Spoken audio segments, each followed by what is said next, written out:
सभी को नमस्कार। मैं हूं ब्रजेश और स्वागत है कहानियों की दुनिया में आप सभी का। आज की हमारी कहानी का विषय है मैडलिन स्लेड, मीरा बेन। कौन थी मीरा बेन? गांधी जी की अंग्रेज बेटी की कहानी। विश्व की प्रसिद्ध महान समाज सेविकाओं में से एक समाज सेविका। आज उन्हीं के जीवन के बारे में हम जानकारी करेंगे। तो शुरू करते हैं मैडलिन स्लेड, मीरा बेन की कहानी। मीरा बेन का जीवन इस बात का स्पष्ट प्रमाण है कि यदि मनुष्य में दृढ़ संकल्प हो तो वह साधारण परिस्थितियों में रहता हुआ भी अपने में क्रांतिकारी परिवर्तन ला सकता है। जिसकी आत्मा ऊपर उठने के लिए, आगे बढ़ने के लिए बेचैन होती है, संयोग से उसे मार्गदर्शन भी अच्छा मिल जाता है। आवश्यकता है सब सुख सुविधाओं को त्याग कर लक्ष्य की ओर बढ़ने की। जिन दिनों प्रथम विश्व युद्ध चल रहा था, इंग्लैंड की एक महिला मैडलिन स्लेड ने फ्रेंच लेखक रोमारोला का उपन्यास जीन क्रिस्टोफर पढ़ा। इस उपन्यास के नायक जीन क्रिस्टोफर जैसी बेचैनी वह अपने अंदर अनुभव करने लगी। फिर इसी लेखक की दूसरी पुस्तक बीथोवन का जीवन चरित्र पढ़ने को मिली। इन दिनों पुस्तकों के अध्ययन से स्लेड लेखक के विचारों से प्रभावित हुई थी। उन्होंने रोमारोला को एक पत्र लिखा, पर उस समय कठिनाई ये थी कि स्लेड फ्रेंच भाषा नहीं जानती थी और रोमारोला अंग्रेजी नहीं जानते थे। फिर भी प्रथम पत्र पढ़कर रोमारोला ने उन्हें स्विट्जरलैंड आने के लिए निमंत्रण दे दिया। रोमारोला उस समय स्विट्जरलैंड के बिलेन्यूक नगर में रहते थे। स्लेड ने सोचा कि रोमारोला से मिलते समय एक दुभाषी की आवश्यकता होगी, अतः क्यों न जाने से पूर्व फ्रेंच भाषा का इतना अभ्यास कर लिया जाए कि रोमारोला से बात करने में कठिनाई न हो। और स्लेड ने अपनी यात्रा तब तक स्थगित रखी जब तक फ्रेंच भाषा में विचार विनिमय योग्य न हो गई। बातचीत के बीच रोमारोला ने गांधी जी से संबंधित अपनी जीवन कृति के संबंध में बताया और महात्मा गांधी के प्रति श्रद्धा व्यक्त करते हुए दूसरे ईसा कहा। स्लेड ने पेरिस लौटकर सबसे पहला काम ये किया कि प्रकाशक से उस पुस्तक की एक प्रति खरीदकर पूरी पढ़ ली। पिछले वर्षों से स्लेड जिस वस्तु की तलाश कर रही थी वह उस पुस्तक में पढ़ने को मिल गया। अब उनकी आंतरिक खोज को एक दिशा मिल गई। उन्हें ऐसा लगा जैसे आश्रम जीवन उन्हें आमंत्रित कर रहा है। जिस लक्ष्य के निर्धारण हेतु वह वर्षों से भटक रही थी वह बिना किसी तर्क वितर्क के निश्चय हो गया। घर लौटकर उन्होंने आश्रम जीवन की तैयारी भी कर दी। धीरे धीरे मांसाहार छोड़ दिया। श्रम के प्रति आस्था बढ़ने लगी। भूमि पर सोना शुरू किया। उन्होंने किसी से सुनकर मातृभाषा उर्दू पढ़ना शुरू किया। बाद में हिंदी सीखकर गीता और वेदों का अध्ययन भी शुरू कर दिया। स्लेड ने गांधी जी को श्रद्धा से परिपूर्ण एक पत्र लिखा। साथ में अपने काते ऊन के कुछ नमूने तथा हीरे की अंगूठी बेचकर धनराशि भेंट स्वरूप प्रेषित की। गांधी जी का सीधा साधा उत्तर था, संकल्प दृढ़ हो तो भारत आ जाओ। भारत की यात्रा शुरू करने से पूर्व परिवार के सदस्यों ने भी समझाया, पर वह जो कुछ निश्चय कर चुकी थी वह अंतिम था। इस बार माता पिता ने उन्हें विदा किया तो दोबारा भेंट न हो सकी। इससे पूर्व अपने पिता के साथ 2 वर्ष के लिए स्लेड भारत आ चुकी थी। उस समय स्लेड की आयु केवल 15 वर्ष थी। किशोरावस्था की कल्पनानुसार भारत एक रहस्यमय, खतरनाक, काले लोगों और सांपों, चीतों, हाथियों और प्लेग जैसे रोगों का देश है। स्लेड के पिताजी उस समय 2 वर्ष के लिए वेस्ट इंडीज स्टेशन के कमांडर इन चीफ होकर भारत आए। स्लेड को भारत में उनकी कल्पना के विपरीत चित्र दिखाई दिया, पर भारत के वास्तविक जीवन से वह अंत तक वंचित ही रही। सामान्य भारतीयों से कोई संपर्क न हो पाया। जो उनके सेवक थे उन्हीं से जान पहचान हो पाई थी। राजभवनों की डिनर पार्टियों तथा टेनिस का क्रीड़ांगनों के बीच ही उनका काफी समय निकल गया। स्लेड जब 2 वर्ष बाद इंग्लैंड वापस गई तो उनकी बेचैनी और बढ़ने लगी। यहाँ आकर उन्हें थोड़े दिन तक केवल औपचारिक पार्टियों तथा सामाजिक उत्सवों का स्मरण रहा। इसके बाद तो अध्ययन, संगीत और घुड़सवारी में मन लगने लगा, पर रहस्यमय खोज अभी भी अधूरी थी। 22 नवंबर 1862 को इंग्लैंड के एक उच्च अधिकारी के परिवार में जन्म लेने वाली ये बालिका बचपन से ही अद्भुत स्वभाव की रही है। पारिवारिक स्नेह और सुखी जीवन के लिए सुविधाओं की किसी प्रकार की कमी न थी। फिर भी खिलौनों के खेल उसे बिल्कुल पसंद न थे। पशुओं और पक्षियों से प्यार था। कभी कभी तो अकेले में उनसे बातें भी करती थी। अकेले में कभी भयभीत होती तो कभी आनंदित।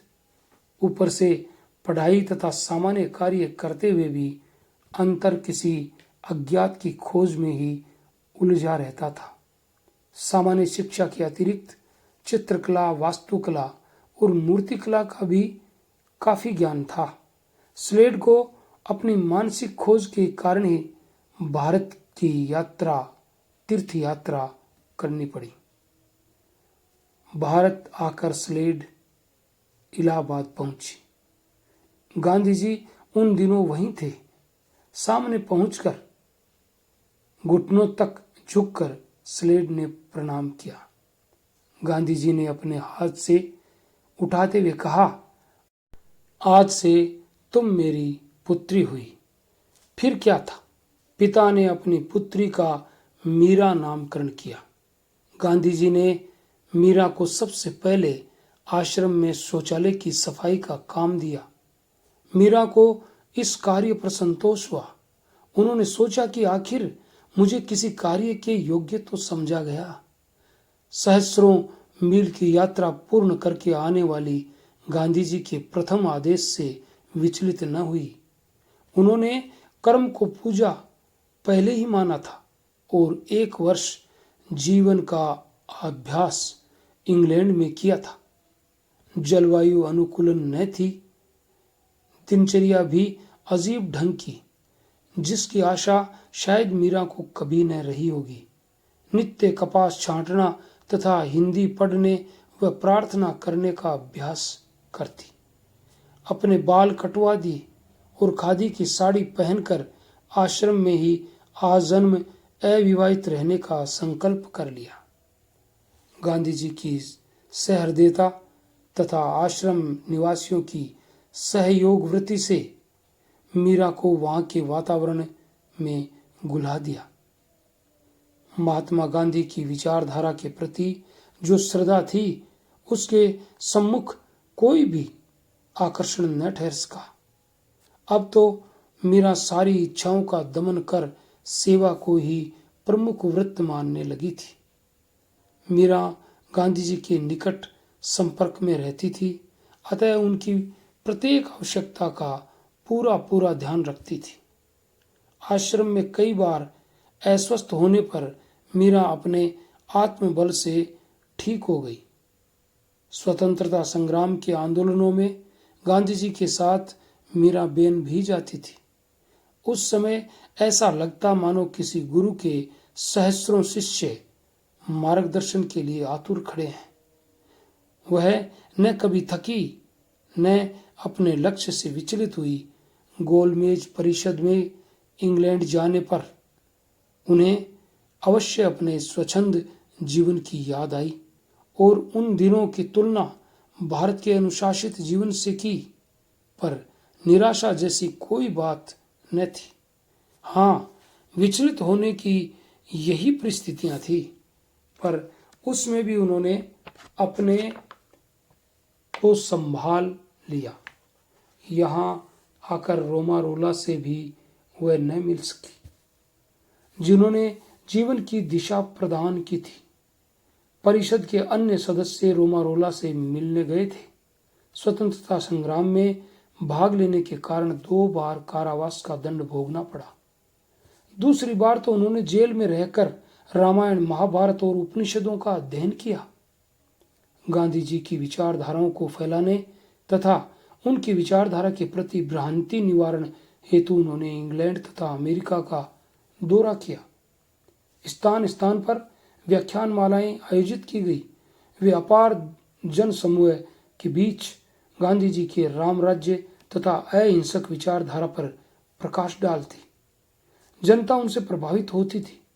मीराबेन जहां भी गई उन्होंने देखा कि लोगों में ऊपरी व्यस्तता भले ही काफी हो, पर आंतरिक खोज के लिए भी व्यग्रता है। लंदन में लॉर्ड हैलिफॉक्स, चर्चिल, जनरल स्मटस तथा सर शेल्युअल होर जैसे विचारकों तथा राजनीतिज्ञों से भी मिलने का अवसर प्राप्त हुआ। उन्होंने देखा कि चर्चिल गांधी जी के राजनीतिक विरोधी भले ही रहे हों, पर वे समाज सुधारक के रूप में सदैव उनकी प्रशंसा ही करते रहते थे। भारत लौटकर अधिकतर समय वर्धा में ही व्यतीत हुआ। अगस्त 1942 के भारत छोड़ो आंदोलन में भाग लेने के कारण गिरफ्तार की गई। यरवदा जेल में श्री महादेव देसाई और कस्तूरबा की मृत्यु के समय मीराबेन उनके पास ही थी। जेल से छूटकर उन्होंने हरिद्वार के पास किसान आश्रम की स्थापना की। अब उनका ध्यान ग्रामीण कल्याण कार्यों की ओर गया। गांवों के देश भारत में रहने वाले किसानों को उन्नत ढंग की खेती तथा पशुपालन के अच्छे तरीके बताने शुरू किए। काफी दिनों तक वहीं रहकर गांधी जी के मार्गदर्शन में कार्य करती रही। जब देश में घृणा और हिंसा का तांडव नृत्य हो रहा था, उस समय गांधी जी कुछ विरक्त अवश्य हो गए थे, पर तभी मीराबेन को गांधी जी की हत्या का समाचार सुनने को मिला। उनके गांधी जी के अंतिम दर्शन की इच्छा पर रोक लगाई और ये विश्वास किया कि मेरे मार्गदर्शन शरीर में भले ही न हो, पर आत्मा तो उनकी कभी नष्ट नहीं हो सकती। प्रत्येक स्थिति में अविचल रहना ही तो उन्होंने गांधी जी से सीखा था। फिर परीक्षा की इन घड़ियों में वह धैर्य कैसे खो सकती थी। उन्हें गांधी जी का वह कथन, ईश्वर पर भरोसा रखकर अपना कर्तव्य करते रहो, अच्छी तरह स्मरण था। गांधी जी के न रहने के बाद वह ग्रामीण कल्याण कार्यों में लगी रही। मीराबेन यद्यपि इंग्लैंड में पैदा हुई, उनका शरीर भले ही विदेशी हो, पर भारतीय आत्मा का प्रकाश उनमें सदा झलकता रहा। विदेशी मन में भारतीय वेदांत की विचारधारा सदैव सक्रिय रही। भारत उनकी सेवा भावना को कभी नहीं भूल सकता। मीराबेन ने गांधी जी के आदर्शों के प्रति अपना सर्वस्व अर्पित कर दिया और सारा जीवन अनुशासित ढंग से उन्हीं के बताए निर्देशों पर चलाया। सचमुच भारतीयों के प्रति उनकी हितैषी भावना वंदनीय ही है। उन्होंने 1934 में पहले इंग्लैंड का और बाद में अमेरिका का दौरा किया। लोगों ने गांधी जी को लेकर प्रश्नों की झड़ी लगा दी और मीराबेन ने उन सब का समाधान किया। गांधी जी के विचारों को सुनने की अमेरिका की जनता की बेहद बेचैनी ही इस बात का प्रमाण था कि वह भी मैडलिन स्लेड की तरह ही ऊपर से यांत्रिक जीवन में व्यस्त रहते हुए भी भीतर से किसी शांति की खोज में संलग्न है। मीराबेन के लिए यह एक बड़ी उपलब्धि थी। रिहाई के बाद मीराबेन कृषि, पशुपालन और ग्राम सुधार की ओर आकर्षित हुई। सन 1944 में हरिद्वार के समीप किसान आश्रम के नाम से एक ग्रामीण कल्याण केंद्र की स्थापना की। इस केंद्र में काम करते हुए भी वे गांधी जी से बराबर संपर्क बनाए रही। उन्होंने लिखा है कि इस समय देश में बढ़ते हुए हिंसा और घृणा के वातावरण को देख गांधी जी जीवन के प्रति अधिकाधिक विरक्त हो चले थे। वह ये महसूस ही कर रही थी कि तभी उसे बापू की हत्या का समाचार मिला। इस समाचार से उन्हें गहरा धक्का लगा, फिर भी वह विचलित नहीं हुई। उन्होंने बापू के अंतिम दर्शन की अपनी तीव्र इच्छा पर भी अंकुश लगा लिया। उन्हें बापू के ये शब्द याद आए, ईश्वर पर भरोसा रखो और जहां हो वहीं रहकर अपना कर्तव्य पूरा करते रहो। उन्होंने सोचा, जिस महान आत्मा से उन्हें इतना प्रेम है वह तो अमर है। विदेशी मन में भारतीय अध्यात्म के फूटे अंकुरों का कैसा अनुपम उदाहरण है। इसे गांधी जी की अलौकिक शक्ति कहें या मीराबेन की असीम साधना, या दोनों का अद्भुत संयोग। मीराबेन भारतीय नेताओं की पदलिप्सा और स्वार्थपरता को देखकर बड़ी दुखी और निराशा भरे अंतःकरण से भारत छोड़कर चली गई। भारतीय जनता में फैले भ्रष्टाचार एवं अनैतिकतापूर्ण वातावरण से उनके हृदय को बड़ी ठेस लगी। वे ये देखकर कि भारत गांधी जी के आदर्शों की दुहाई देता हुआ भी दिनों दिन उन्हें भूलता जा रहा है, बड़ी निराशा होती थी। भारत उनकी निस्वार्थ सेवा और भारतीय जनता के प्रति सच्ची हितैषी प्रेम भावना को कभी नहीं भुला सकता। बापू के आदर्शों के प्रति समर्पित वह विलक्षण नारी व्यक्तित्व आज कितना ही खिन्न हो, भारतीय जनता और उसकी अपनी संस्कृति के भविष्य के प्रति हताश नहीं। जब भी ये संस्कृति पुनः करवट लेगी, मीराबेन उसे देखने के लिए जीवित रहें या न रहें, उनकी याद उसमें अवश्य झिलमिलाएगी। ये थी कथा मैडलिन स्लेड, गांधी जी की एक अंग्रेज बेटी मीराबेन की कहानी। अच्छी लगी तो हमारे चैनल को लाइक, शेयर, कमेंट और सब्सक्राइब अवश्य करें और मिलेंगे कल किसी नई कथा के साथ। तब तक के लिए all the best. Thanks for watching.